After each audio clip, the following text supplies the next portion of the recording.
Okay, now we're doing another Daf and Rif maseches Megilla, way ahead of the Daf Yomi schedule. This is literally years ahead, but we want to try to get Megillah done in time for Purim. And don't forget to tune in. We will be starting Psachim today. We'll also be starting another new series in addition to all the other you know series that are running.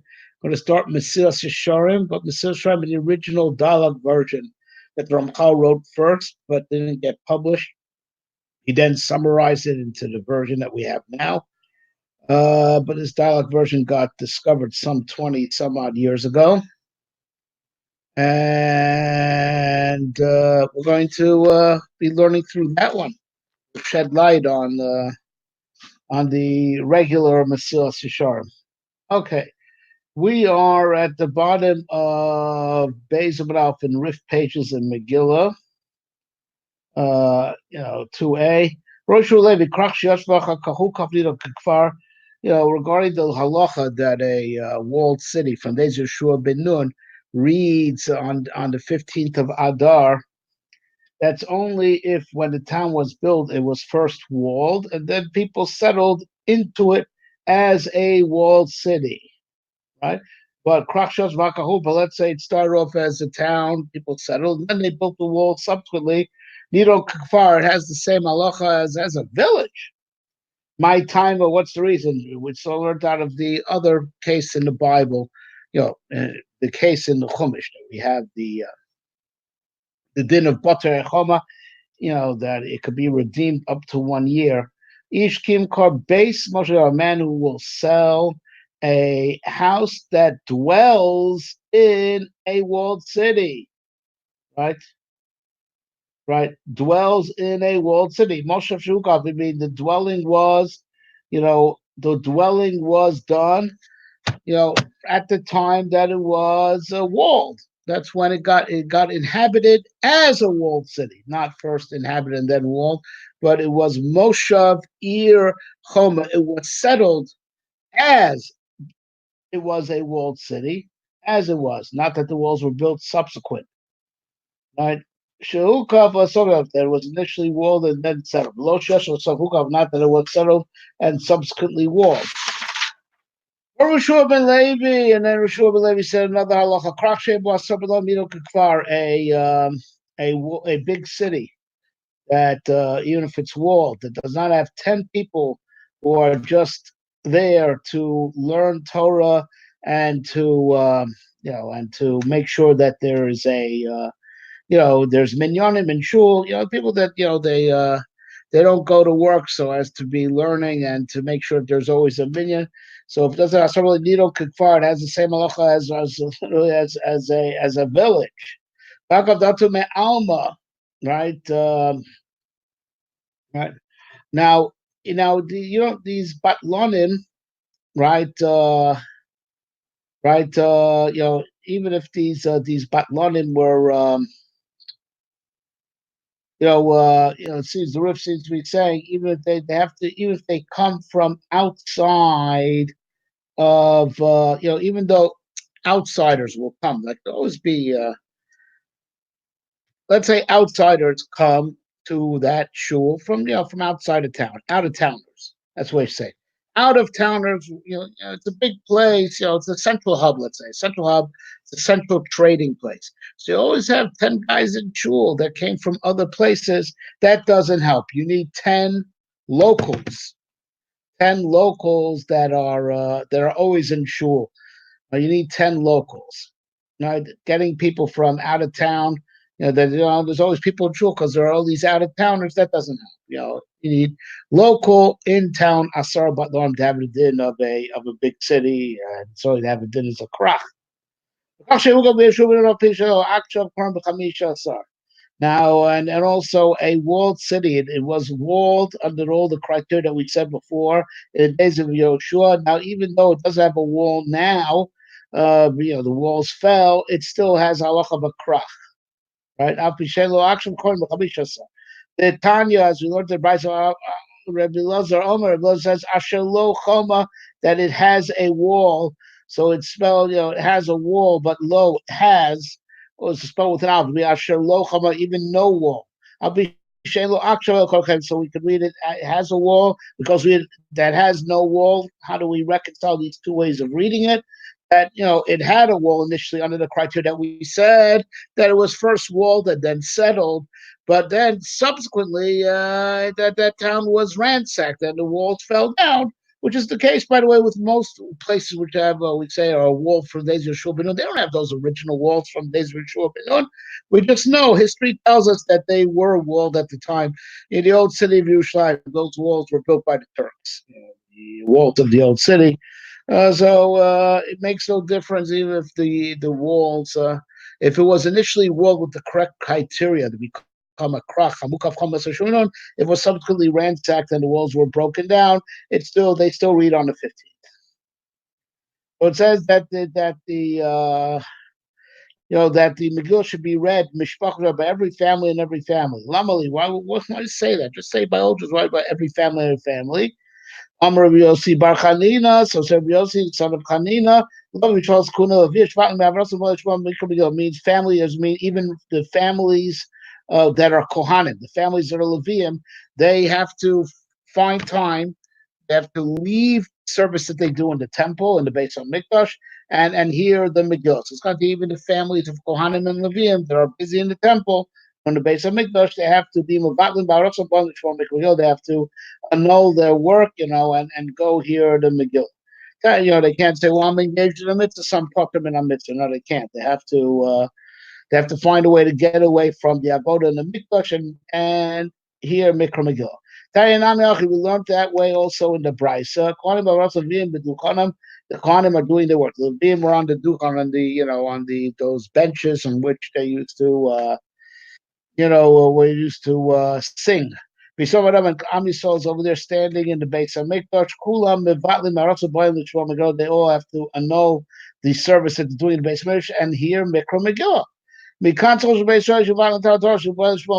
So now this was the source, the precedent that Beis Rebbe, the house of Yehuda Nasi, also paskin that a person's learning Gemara. I'm learning Torah. I'm too busy for Megillah, which is, even though that's Torah also, but it's not on the same level of depth. And nonetheless, no, because if we are mevatel avoda, if we even annul the service in the temple to go hear Megillah, how much more so we annul the Torah learning to go hear the Megillah.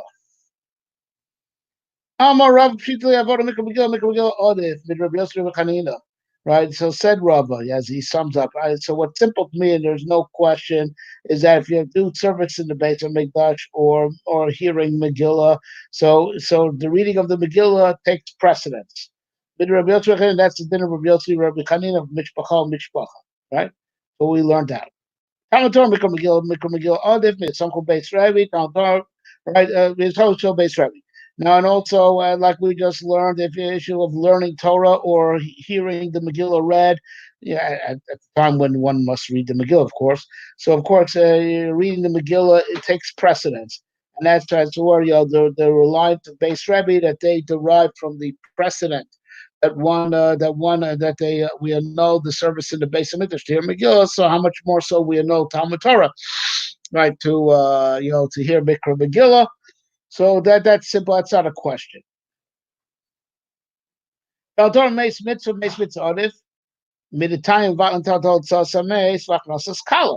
now, okay, so once going to precedent, the person could learn, or it could be a mace mitzvah, a body, a corpse has no one to bury it. Right, so you have to annul your Torah learning to take care of this mace mitzvah, this mitzvah corpse, because there's no one else who will be performing the mitzvah. He doesn't have any relatives to perform the mitzvah of burying him. So you have to annul your Torah learning, take care of the mace mitzvah, and that's from we learn it to Brisa. That we annul Torah learning to take out the dead, and also for the bride, to bring the bride into the wedding canopy. That's how people learn full time. Have had to go to a chuppah, to gladden the chassan and kala. right? Avodah meis mitzvah meis tzareh mivilach also. Now, if you're a Kohen who has to do the service in the temple, or you have a meis mitzvah, you have a dead body there. There's no one to bury it. And if you bury him, you will be defiling yourself, and you will not be able to do the avodah meis mitzvah. Take care of the mace mitzvah first. Take care of the mace mitzvah first, and that's what God wants. And that's not achotzo, right? From that the right that the right that the right that the extra word of lachoso, that the Kohen has to defile himself to his sister. He said it was an extra time to teach you, right, that the that even if it's not your own sister, but it's a mate's mitzvah, so just the same, the Kohen has to go out and bury her.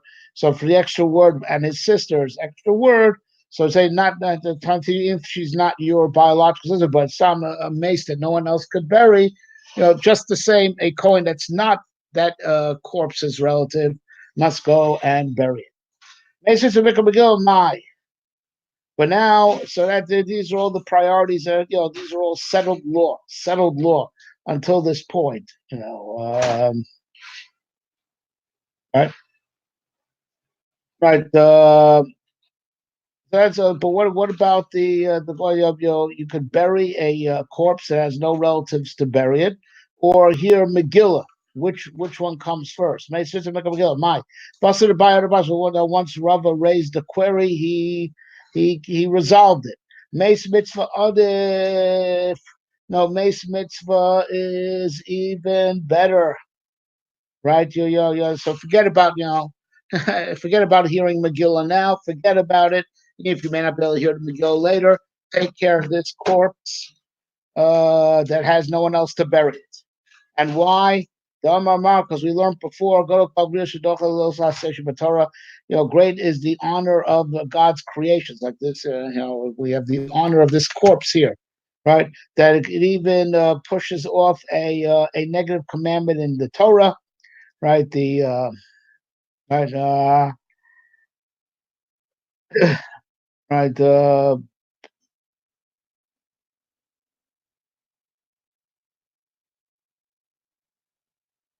right. So Rashi says over here that this is talking about the precedent is by Hashava Saveda, right? That you're not there's a negative commandment not to look away from someone's lost object. Like don't pretend you don't see it. There's a lost object here. Restore it to its owner. Take it, guard it, try to return it to its owner. But we say, a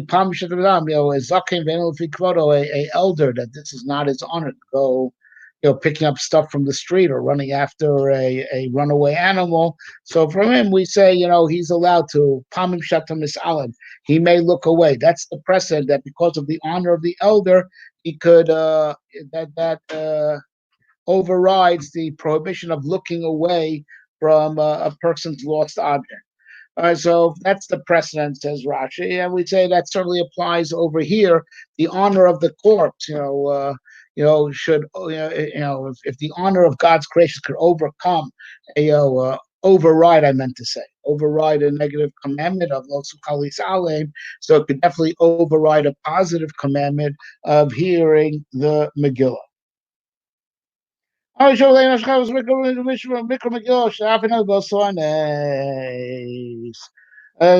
it's saying of Rav Shua ben Levi regarding the laws of Purim, right? Women are chayiv also to hear Mikra Megillah. We learned in our other form together with that, women are generally exempt from mitzvah seishas mangroma, a positive commandment that's brought about by the calendar, and Megillah seemingly should fall into that category because the calendar, the 14th for most of the world, and the 15th for people who live in those walled cities and days of Shua ben Nun. So the calendar brings the obligation which should be exempt. But they know because they were also involved in the miracle. There's two shittas, whether they were equally under Haman's edict to be killed and therefore equally saved and to be equally as grateful, or some say it goes. It has to be more than that. They have to be the mainstay of the miracle, which they indeed were in Purim, because Esther, a woman, caused the whole miracle. But either way, women are obligated in Megillah because they were involved in the same miracle, which is involved like no less than any other Jew, or involved as in Esther made the miracle, and that's why all women are obligated in the laws of Purim, or the laws of Purim, I take that back, in hearing Megillah. Regarding the laws of Purim, it is a machlokes. Rishon Levi said, no, like a person has to read the Megillah at night and read it again by day. God, I call out to you by day and you don't answer. And at night, and you and you know and and seemingly also you're quiet, right? But we call to Hashem by day and by night. That is the focus of the right. Now this is by the way, this verse is from Lamnatech al Yeletz Hashachar in Tehillim, which Chazal say alludes to the whole story of Purim and Esther, and alludes to Esther's prayer. So Esther actually said these words or something like these words, and therefore it serves as the source that you have to be by day and by night. Right, Pirish Yom Chamisha Sol Bnei Krachim Shechal Yos V'Shal Shol Dorch V'Yinon Shel Yom Tanya. That's what Hashem Al Bnei Yisrael Tito Yitzol Shu Sholem V'Dorch V'Chos Pesach Pesach V'Chos Tatzel Spatel Sos Chag B'Chag. Avil Shas Lo Karin My Torah Maraba Kol Chad Mikra B'Gil V'Akol B'Kim Mikra B'Gil There Shemit Lena B'Yoro V'Yechet So Bak Yom V'Yaver Avil Shus Rai V'Atalua V'Anu Time Rit Shofar. Sorry, blasted to everyone shop. But let's say Purim comes out on Shabbos. Now Purim coming out on Shabbos, as the Rif points out, in our day and age, that only happens as far as Shucham Purim, right? The 15th, like in Yerushalayim. Sometimes Purim comes out on Shabbos. So what you should do is you should learn up the halachas Purim on that Shabbos, and that the Rif stresses is in lieu of Megillah, because like we learned before, we don't read the Megillah on Shabbos, but that is halacha, because it's already a institution of Moshe, as the Apostle says, as Ma'adei Hashem. Moshe spoke about the Ma'adei Hashem meeting. Moshe instituted that we should talk about the laws of Pesach on Pesach, the laws of Shavuos on Shavuos, the laws of Sukkot on Sukkot.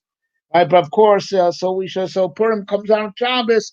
You should still learn the laws of Purim, to mark Purim. That's on Shabbos, but don't read the Megillah. Don't read the Megillah, because that's halacha of why we don't read the Megillah whenever Purim comes out on Shabbos. As Rava said, everyone's obligated to read Megillah, but not everyone's knows how to read the Megillah. So you might go to someone else that knows how to read the Megillah. You will carry your Megillah with you in the public domain, right, which you're not allowed to do on Shabbos. And that's the reason Chazal said, don't read the Megillah on Shabbos. Those people end up carrying their Megillahs where you're not allowed, in the Rosh Hashanah, when you're not allowed to carry. And that's also the reason why we don't take lulav on Shabbos when Sukkot comes out on Shabbos. And that's why we don't blow shofar on Rosh Hashanah that comes out on Shabbos, or for the same reason, lest you carry it in the Rosh Hashanah when it's prohibited to carry. Okay, subscribe to the channel, get notification. We're also starting Riff on Pesachim, so we can finish it in good time before Pesach. We are also starting Mesilas Yesharim. There's also so much more we do. We do Moreh Nevuchim on this channel. We do Derech Hashem. We do Kuturi. We do Aruch HaShulchan. Just to name a few things that we do. And we're starting Mesilas Yesharim, the dialogue version, the original dialogue version that didn't get published. Ramchal wrote it first, or it was the original draft. Didn't get published because it remained a manuscript for centuries. Only published some 20 some odd years ago. So don't miss out. Don't miss out. Subscribe to the channel and get notifications of all the great stuff we teach here. All right, everyone, have a nice day.